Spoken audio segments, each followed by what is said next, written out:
In 2023, 6.9% of people with a retirement plan withdrew money for a financial hardship.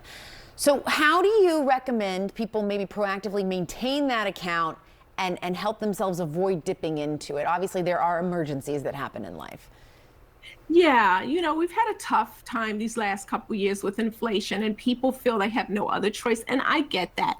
But some people, you may not need to do that if you have a handle on the rest of your money. Setting up an emergency fund, setting up what I call a life happens fund, which is separate from the emergency fund. That's when life happens. Your dishwasher breaks, your dog does something it shouldn't do, chews up a cord that you need to We've replace, all been there, those yes. kinds of things. I know. And if you got kids, they're going to break something. So you want to have a different account so that you don't touch. I think of emergency fund is that dire fund, like you lose your job or say you get sick and you've got to pull from that. And so one of the ways to do that is that look at how you're saving for your retirement and think of that as no touch protected money, because we know that you're going to need that money in retirement. So, I really try to encourage people not to touch that money when you change jobs. Don't cash out that money. And the other thing is take this year to look back to see how your retirement accounts have done.